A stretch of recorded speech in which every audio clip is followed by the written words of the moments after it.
누가복음 11장에 있는 말씀은 바이슬전자라는 말씀이 6번이 나와요. 3번은 바리새인에 관한 말씀이고 3번은 율법 교사에 관한 말씀입니다. 정 집사님 뭐 할 거 있어요? 바이슬전자라고 했을 때에 바이슬전이라는 것은 다른 말 저주를 받는다 하는 것을 표현하고 있죠.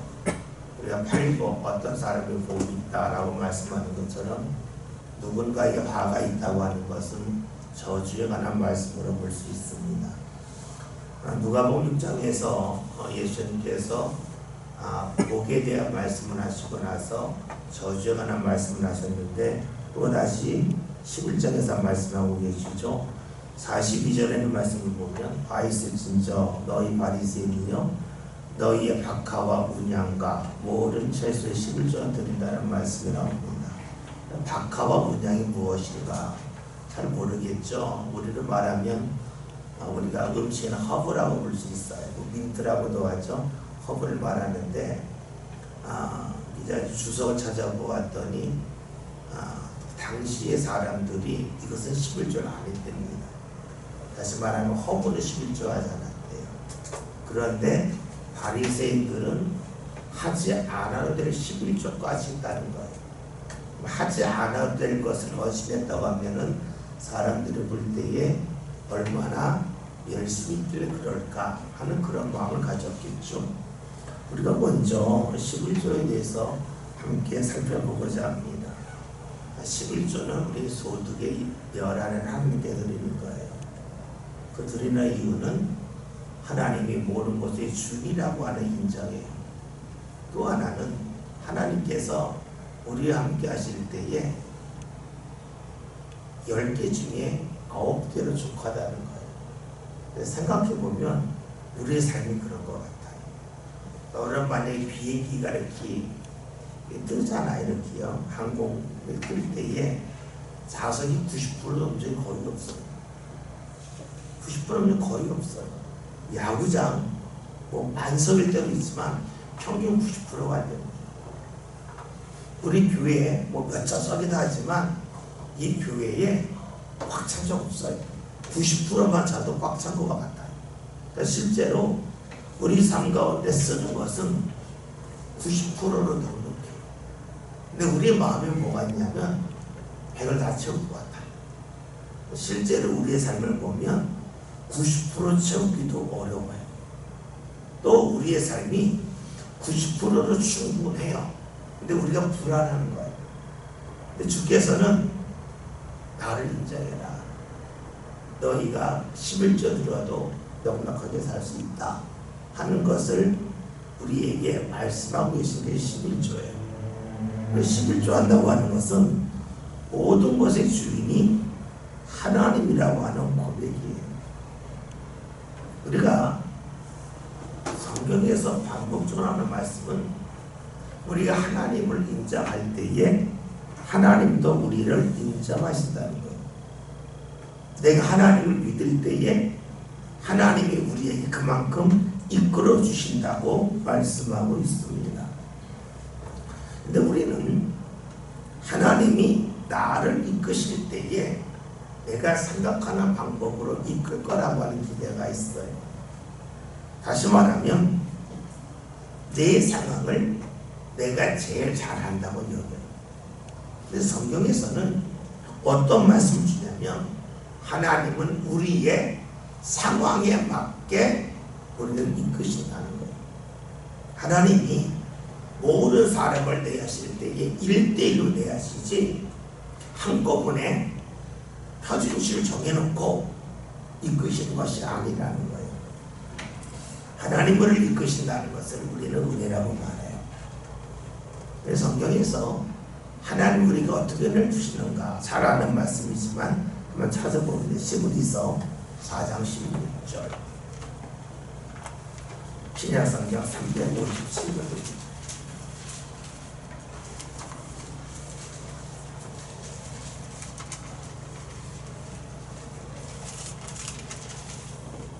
히브리서 4장 16절 다 같이 읽겠습니다. 그러므로 우리는 긍휼하심을 따라 때를 따라 돕는 은혜를 받기 위하여 하는 은혜의 보좌 앞에 담대히 나갈 것이니라. 아멘. 말씀을 보면 때를 따라 돕는 은혜를 얻는다는 말씀이 나와요. 하나님은 우리 각 사람의 때에 따라서 필요한 은혜를 주신다라고 말씀하고 있는 겁니다. 우리는 지금 내게 무엇이 절대적으로 필요한지를 잘 모릅니다. 우리가 신앙생활하는 것은 나는 모르지만 하나님이 아신다는 게 출발이에요. 다시 말하면 내가 나를 모르는데 하나님이 나를 아신다는 겁니다. 즉 내 삶 가운데 무엇이 가장 필요한지, 그리고 나에게 가장 먼저 해야 될 일이 무엇인지 내가 정확하게 모른다는 거예요. 이제 우리는 내가 나를 제일 잘 안다고 여겨요. 그래서 내 뜻대로 되는 것이 가장 좋은 일이라고 여깁니다. 그런데 우리는 하나님이 나를 제일 잘 아신다고 믿어야 돼요. 그것이 신앙이기 때문에 그래요. 그렇지만 우리는 하나님이 나를 잘 모른다고 여길 때가 많아요. 그래서 불평이 나오고 원망이 나옵니다. 이스라엘이 애굽에서 나와서 광야를 지나요. 광야를 지날 때에 하나님이 그들에게 무엇을 기대하셨을까 하는 거예요. 우리가 출애굽기 13장에 이런 말씀이 나와요. 이스라엘 애굽에서 나와서 약속의 땅에 가는 가장 빠른 지름길이 있는데 하나님이 그 길로 인도하지 않으셨다는 거예요. 왜 인도하지 않으셨냐면 거기에 블레셋 사람들이 살고 있는데 블레셋 사람들을 보면 두려워서 다시 애굽으로 돌아갈까 봐, 하나님을 향한 믿음이 흔들릴까 봐 하나님이 일부러 돌아가게 하셨다는 거예요. 성경 찾아볼게요. 출애굽기 찾습니다. 13장.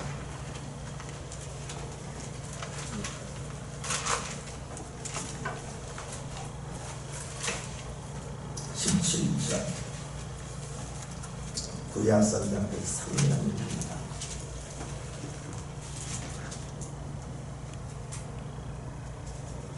17절 다 같이 함께 읽겠습니다. 바로가 백성을 보낸 후에 블레셋 사람의 땅의 길은 가까울지라도 하나님이 그들을 그 길로 인도하지 아니하셨으니 이는 하나님이 말씀하시기를 이 백성이 전쟁을 하게 되면 마음을 돌이켜 애굽으로 돌아갈까 하셨습니다. 아멘. 이게 무슨 말씀이냐면 이스라엘이 약속의 땅에 들어가는 길을 보면 우리나라로 말하면 서울에서 강릉을 가는데 원주 통해서 가면 되잖아요. 여주, 원주, 평창, 강릉 가면 되잖아요. 근데 이스라엘 어떻게 했냐면 이 부천에서 옥포까지 가서 부산으로 가서 돌아간 거예요. 그 배를 타고 올라간 거예요. 그렇게 돌아가게 하셨어요. 그 이유가 무엇이냐면 가는 길 한가운데 블레셋 사람들이 있는데 그들을 보고 전쟁하다가 전쟁도 하지 않고 무서워서 도망간다는 거예요. 다시 말하면 전쟁할 때에 하나님이 우리와 함께 한다는 그 믿음이 있었다면 그 길을 가게 했을 거라는 거예요. 하나님께서 이스라엘이 원하시던 게 무엇이냐면 광야에서 하나님을 믿는 사람이 되기를 원하신 거예요. 그래서 이스라엘이 광야 생활하면서 하나님은 계속해서 이스라엘이 믿음의 훈련을 하길 원하셨어요. 그런데 이스라엘 사람은 어떤 마음이냐면 우리에게 필요한 것이 믿음의 훈련이 아니라 우리는 믿음이 있기 때문에 하나님이 복을 주셔야 한다고 여긴 거예요. 그러니까 불평하고 원망을 하는 거예요. 하나님의 초점과 이스라엘의 초점이 달랐습니다. 우리는 하나님이 왜 돌아가게 하실까? 하나님이 능력이 없을까? 이렇게 질문할 수 있지만 성경은 말씀해요. 너에게 지금 필요한 것은 빨리 가는 게 아니에요. 너에게 필요한 것은 믿음이 훈련이다. 왜냐하면 약속의 땅에 들어갔을 때 믿음이 없으면, 하나님을 의지하지 않으면 그 땅을 차지했다 할지라도 곧 빼앗길 것이기 때문에 그래요. 우리가 무언가 차지하는 것도 중요하지만 유지하는 게 중요하잖아요. 그 유지하는 게 믿음인데, 그 믿음의 훈련을 충분히 하라고 하나님께서는 광야를 돌아가게 하셨어요. 이제 월드컵 얼마 안 남았잖아요. 우리가 알고 있는 것처럼 2002년도에 히딩크 감독이 우리나라 선수 훈련시킬 때에 입에서 단내가 나도록 체력 훈련을 시켰어요. 그러니까 체력 훈련만 하니까 경기하면 계속 지는 거 5대0 지는 거예요. 사람들이 언제까지 체력 훈련만 하냐고. 기술 훈련하고 전술 훈련해야지. 근데 히딩크는 한 거예요. 우리나라 선수들이 기술이 딸리기 때문에 체력으로 앞서야 이길 수 있다는 거예요. 기술을 훈련해서 그 기술의 격차를 따라갈 수가 없으니까 체력으로 압도해야 부족한 기술 반해해서 그 부분을 따라갈 수 있다고 있습니다. 계속 체력 훈련을 했어요. 그리고 날짜에 맞춰주니까 체력이 뒷받침되니까 경기장에서 외국선수가 버티는 거예요. 그러니까 성적이 나왔어요. 무엇을 말하냐면 내게 필요한 것을 내가 과연 얼마나 아냐는 거예요. 선수들이 필요한 것을 선수들이 얼마나 많이 아냐는 감독이 한다는 거예요. 우리의 신앙은 그거예요. 지금 내가 이 자리에 가고 싶은데 그 자리에 가는 게 중요한 것이 아니라 가서 넘어지면, 가서 쓰러지면 뭐 할 거냐는 거예요. 여러분, 11조를 드린다는 것이 무엇일까? 그것은 하나님을 인정하는 훈련을 하는 거예요. 근데 우리가 하나님을 인정한다고 그럴 때에 우리는 대부분 이렇게 생각해요. 나 입으로 인정해요. 머리로 인정해요. 내 신앙은요, 머리가 커지는 게 아니에요. 그리고 내 지식이 많아지는 게 아니에요. 내 삶이 나도 모르게 하나님을 인정하는 모습으로 이어지는 거예요. 여러 번 말씀드리죠. 열왕기상 3장에서 솔로몬의 왕이 되자마자 1000번째를 드려요. 1000번째는 1000마리의 양을 한꺼번에 번제를 드린 거예요. 그 얼마나 사람들 사치스러운 일이겠어요. 근데 솔로몬은 해낸다는 거예요. 했어요. 그런 솔로몬에게 하나님이 꿈속에서 나타나시죠. 야, 네가 뭐로 왔냐? 그 꿈속에서 하나님, 저는 어린아이입니다. 출입을 알지 못합니다. 하나님 지혜를 주세요. 하나님, 그래? 그러면 내가 네가 구하는 것만이 아니라 부와 명으로 주겠다 그래요. 여러분, 꿈속에서 구한다는 것은 보통 때 얼마나 많이 구했기에 꿈이 서너 개 나왔겠어요. 여러분, 우리가 그렇잖아요. 보통 때 굉장히 원함이 꿈속에서 나타나잖아요. 그러니까 그 말씀을 그렇게 봐야 돼요. 솔로몬이 얼마나 하나님 앞에 지혜를 구하는 것이 자리 잡았으면 꿈속에서 그렇게 됐을까. 그래요. 신앙은 머리로 가는 게 아니에요. 나도 모르게 하나님이라는 인정이 나오는 거예요. 그래서 우리가 어렵고 힘들어도 훈련해요. 지난 주일날 주부에 나왔던 것처럼 힘들어 해야 습관이 돼요. 힘들어 해야 그것이 훈련이 돼요. 힘들다고 안 하면 자리 잡지 않아요. 힘들어 해야 그것이 자리 잡아요. 하나님을 향한 믿음이 있고 주의 인도하심을 소망할 때에 힘들어 할 수 있어요.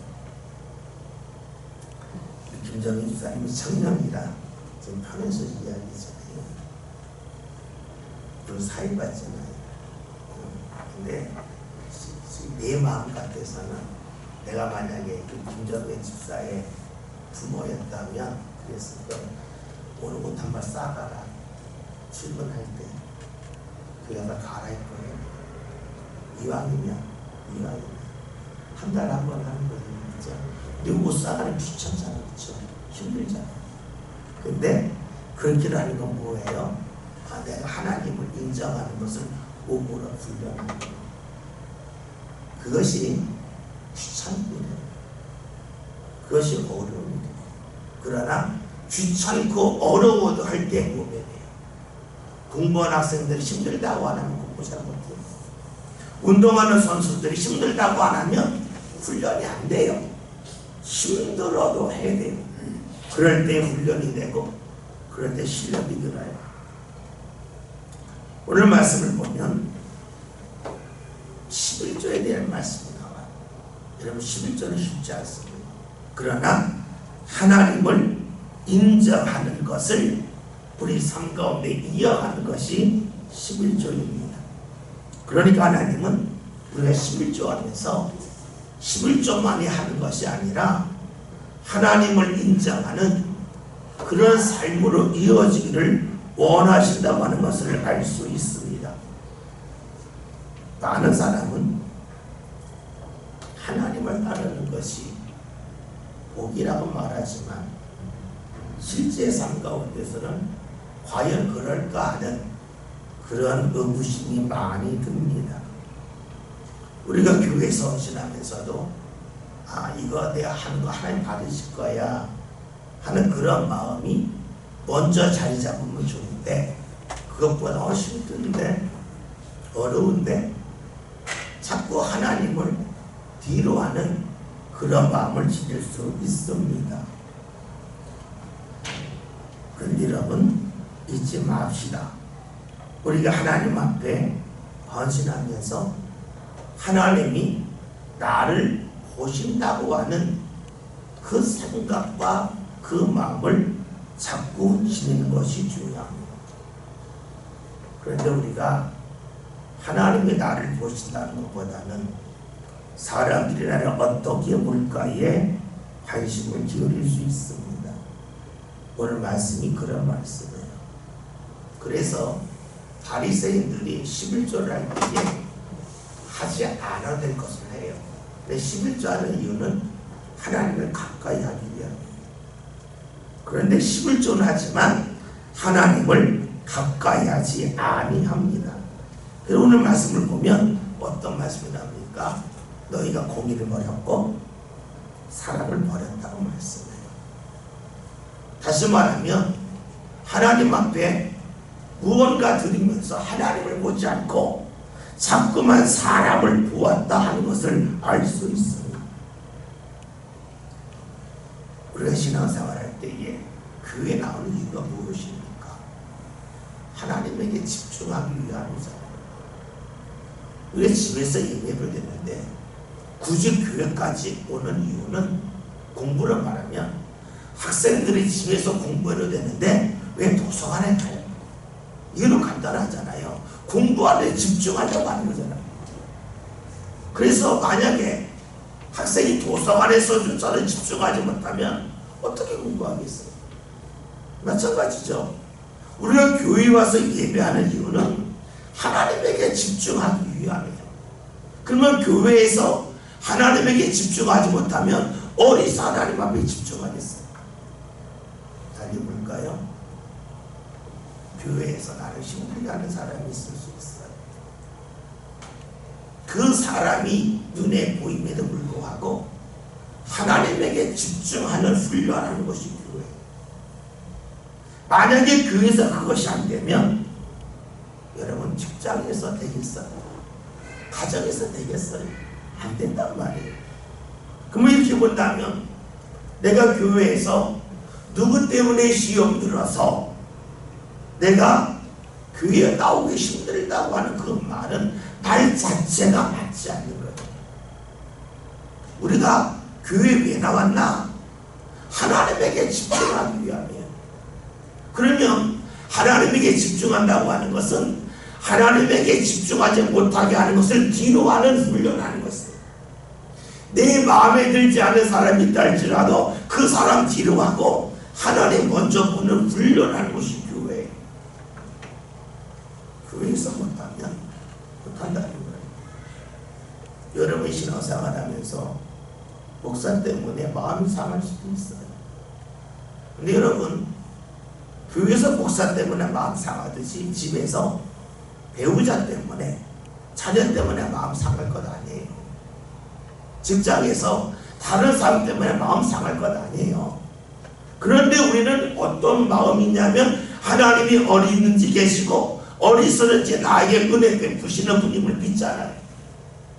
그러니까 방해가 없는 것은 없지만 하나님에게 집중하는 것이 우리의 신앙인데, 교회에서 하나님에게 집중하는 분들이 필요해요. 저희 믿음의 성도들이 난 누구 때문에 시험 들었어 라고 말하면 그거 넘어서려고 비우는 것 아니에요. 그걸 피해가다 보면 우리 신앙이 약해지지 않겠냐.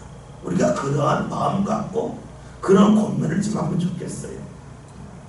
오늘 말씀을 보면 바리새인들은 11조를 하지만 11조도 안 해요. 하나님을 따라가지 아니합니다. 이때에 주께서 주시는 말씀이 뭡니까? 말씀을 보면 이것도 행하고 저것도 버리지 말아야 된다는 거예요. 11조 해야 된다는 거예요. 간혹 보면 유튜브 같은 데서 이런 이야기 나올 때가 있어요. 11조 아직도 하십니까? 그 구약에 있는 말씀인데 아직도 하십니까? 라고 말하는 이들이 상당히 많습니다. 왜 그런 말이 나올까요? 몸으로 부딪혀보지 않았습니다. 몸으로 부딪히는 게 신앙이지 머리로 하는 것이 신앙은 아니라는 거예요. 우리가 살아감에 있어서 무엇 때문에 하지 않는 사람이 있고 그럼에도 불구하고 하는 사람이 있어요. 다시 말하면 지키려고만 하는 사람이 있고 얻으려고 하는 사람이 있어요. 먼저 하나님을 생각해 봅시다. 하나님은 어떤 분이십니까? 하나님이 방어막을 치시는 분입니까? 다가서는 분입니까? 하나님의 특징은 다가서는 분. 예수를 보내주셔서 우리에게 다가오셨어요. 우리가 잘 아는 누가복음 15장에 말씀이 두 아들의 비유가 나오죠. 첫째 아들이 집에 있었고 둘째 아들이 밖에서 오래서 탕진하고 돌아오잖아요. 성경에 반복되는 말씀이 뭐냐면 둘째 아들이 돌아올 때에 아버지가 달려나가서 그 아들을 맞이해요. 그 다음 어떤 말씀이 나오냐면 둘째 아들 때문에 잔치를 베풀었더니 이 소식을 들은 큰아들은 화가 났어. 잔치에 안 들어가요. 이 또한 어떻게 하냐면 아버지가 큰아들에게 나가서 말해. 하나님이 어떤 분이냐면 네가 알아서 와 하는 분이 아니에요. 내가 가서 맞이할게. 끌고 올게. 우리는 살면서요 나를 지키려고 하는 그 마음이 상당해요. 나를 지키려 하기 때문에 이래서 안 되고 이래서 안 되고 이게 많아요. 근데 성경은 그렇게 말씀하잖아요. 다가서는 거예요. 즉 주께서 우리에게 들어오셨다고 하는 것은 난 이래서 못해 이래서 아내가 아니라 나는 이러함에도 할래. 나는 이렇게 어려움에도 불구하고 할래 하는 거라. 지키려고 하는 게 아니라 나아가는 게 신앙이라는 거예요. 우리가 말씀을 보면서 안 지킬 이유를 말하는 것이 없어요. 그러나 그럼에도 불구하고 말씀을 붙잡으려고 하는 것이 신앙인데 주님은 말씀하셔요. 11조에 저희 믿음의 성도들이 11조 정직하게 하면 좋겠어요. 쉽지 않아요. 쉽지 않습니다. 쉽지 않지만 하는 게 중요해요. 왜냐? 물론 도저히 못할 분도 있어요. 지난번에 말씀드렸죠. 박순영 원사님 갔더니 대뜸만 이야기해요. 목사님 저 11조 못해서 어떻게 해요? 그래서 권사님 지금 수입으로 병원비도 못 내요. 약값도 하게 안 하셔도 하지 마세요. 괜찮아요. 근데 그렇지 않다면 좀 도전하시면 좋겠어요.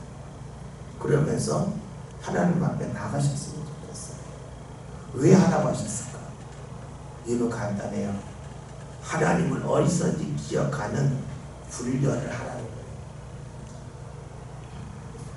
43절 함께 봅시다. 말씀하신 자 너희 바리새인이여 너희가 회당에 높은 자리와 시장에서 운항받는 것을 기뻐하는도다. 아멘. 2019년도에 이명명 목사님하고 저희 직접 성취를 간 적이 있어요. 갈릴리 호수를 보고 북쪽에서 약간 동쪽에 보면 고라신이 있어요. 고라신이 그 옛날 지역 살던 고라신이 있고 지금 사는 사람들은 고라신인데 옛날 고라신을 갔더니 그 옛날 살던 집터가 그대로 있고 거기에 회당이 있었어요. 회당에 갔는데 회당 맨 뒤에 도루자가 있어요. 그게 바로 이 높은 자리인 거예요. 이 뭐냐면 우리 교회로 말하면 저 맨 뒷자리에 도루자가 있어요. 아주 큼직한 의자. 거기가 지금 높은 자리예요. 거기에가 높은 자리니까 바리새인들이 거기 앉기를 좋아했다는 거예요. 왜 그랬을까요? 아마 바리새인이 이런 마음 가졌을 거예요. 내가 당신들보다 헌금 많이 하잖아. 내가 당신들보다 금식도 많이 하잖아. 내가 이 정도 자리에 앉을만 하지 않아? 하는 마음을 갖고 앉았을 거예요. 근데 여러분, 그 순간에 잃어버리는 게 있어요. 다시 말하면 다른 사람과 비교하는 가운데 그 신경을 쓰느라고 하나님을 잊어버려요. 야구 선수들이요, 공을 치고 일루 뛰잖아요. 뛸 때 특징이 뭐냐면 옆으로 안 봐요. 일루만 보고 뛰어요. 우리가 볼 때는 볼 수도 있잖아요. 근데 프로 선수들은요, 진짜 옆을 안 봐요. 앞만 보고 뛰어요. 왜 그럴까요? 옆을 보다가 어떻게 조금이라도 자기의 마음이 흩어져서 속도가 늦어질까 봐. 늦으면 어떻게 돼요? 세이브 될 것이 아웃될 수 있잖아요. 전력 진출해요. 그리고 메이저리그 같은 데서는요, 선수들이 열심히 안 뛰면 관중들이 질타를 해요. 무조건 열심히 뛰어야 된다는 거예요. 그럼 열심히 뛰는 사람이 뭐예요? 옆을 안 봐요. 다시 말하면 옆을 보는 순간에 열심이 없는 거예요. 그러면 바리새인들이 다른 사람보다 내가 더 많이 했다 하면서 높은 자리에 앉는다는 것은 하나님을 바라볼 시간을 놓쳤다고 볼 수 있어요. 그것이 잘못된 거라고 볼 수 있습니다. 우리는 신앙생활 할 때에 비교하는 데 익숙해요. 그래서 어떤 마음이 있냐면 내가 누구보다 잘됐다, 누구보다 못됐다, 이러한 비교의식에 사로잡힐 때가 있어요. 목회자들도 그래요. 아, 친구가 더 큰 교회에 있네, 내가 더 큰 교회에 있네, 이런 마음 가질 수도 있어요. 상당히 많죠. 근데 여러분, 우리가 조심할 것이 있어요. 뭐냐면 하나님의 은혜는 크기와 관계가 없다. 다시 말하면 하나님의 역사가 어떻게 일어날는지 아무런 모른다는 거예요. 목사님들이 은퇴를 많이 하시잖아요. 제가 나이가 좀 들으다 보니 은퇴한 목사님들하고 이야기할 때가 많아요. 근데 어떤 목사님은 정말로 사람들이 볼 때 아주 큰 교회, 뭐 부러울 만한 교회에 계셨는데 나중에 은퇴하면 너무 힘들었다. 너무너무 힘들었다. 그냥 그 자리에 있는 그 자체가 너무 힘들었다는 거예요. 그리고 교인들하고 관계도 별로 안 좋았다는 거예요. 반면에 어떤 분은 자그마한 게 있었는데 너무 좋았다는 거예요.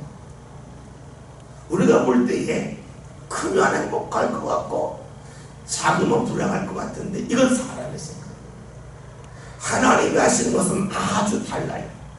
그러기에 우리가 크기를 보면서 하나님, 나는 은혜 받았습니다. 저는 은혜를 적게 받았습니다. 그러면 안 된다는 거예요. 내 바리새인은 그런 마음을 가졌습니다. 그래서 성경을 보면 고린도후서에 나와 있는 말씀이 있잖아요. 바울의 고백이잖아요. 하나님, 제가 주의를 하는데 제 몸에 가시가 있어요. 사람들이 저보고 손가락질해요. 다른 사람의 병을 고치면서 자기 병 하나 못 고친다고. 하나님, 제가 창피해서 주의를 못하겠어요 하는 마음을 갖고 주께 3번이나 하나님 이거 없애달라. 근데 주께서 아니다 하세요. 그러면 하신 말씀을 보니까 네가 교만하면 안 된다. 네가 그것 때문에 나를 찾는다. 그 말을 듣고, 그 말씀을 듣고 바울이 유명한 고백하잖아요. 내가 약할 때 하나님이 강함이 되십니다. 우리 많이 찾습니다. 약할 때 강함 되시네요. 다시 말하면 부족함을 통해서 하나님이 주시는 은혜가 가득했다 하는 겁니다. 오늘 우리가 바리새인들처럼 비교할 수 있어요. 내가 높은 자리에 앉아야 돼. 그래서 주께서 말씀하시는 그 비교하는 순간에 네가 하나님을 잊어버린 거 아닙니다. 네가 교회에 와서 다른 사람보다 내가 얼마나 뛰어나나 하는 그 생각을 하며 비교하는 순간에 하나님을 잊어버렸다는 거예요. 그러니까 귀한 걸 놓쳤다는 거예요. 그것이 바로 저주받는 이유라고 볼 수 있습니다. 바리새인들은 장소의 얽매입니다. 이 자리에 가면 하나님의 은혜가 많을 거고, 이 자리에 가면 하나님의 은혜가 적을 거라고 여깁니다. 그러나 하나님은 자유롭습니다. 우리가 잘 아는 고린도후서 4장에 나와 있잖아요. 4장에 주의 영이 계신 곳에 3장에 주의 영이 계신 자유합니다. 다시 말하면 주님이 어떻게 일하시는지 몰라요. 그래서 우리가 다른 사람과 비교하며 높은 자리에 앉는 이 바리새인의 모습을 경험할 필요가 있어요. 그 다음이라는 말씀을 보면 이들은 시장에서 문안받기를 좋아했다는 거예요. 다시 말하면 내가 먼저 다가서는 게 아니라 네가 나한테 다가와 했다는 거예요. 내가 먼저 이 사람을 얼마나 좋아해요. 근데 그게 안 된다는 거예요. 여러분, 이 말씀을 이렇게 보면 별거 아닌 것 같은데 구체적으로 되게 어려워요. 정말 어려워요. 누가 나한테 잘못했어요. 내가 잘못하지 않은 것 같아요. 그때 어떤 마음 듭니까? 내가 잘못했으니까 고개 숙이고 들어가야지. 네가 잘못한 거잖아. 여러분, 그런 마음 들지 않아요? 네가 먼저 고개 숙이고 와. 그게 맞잖아.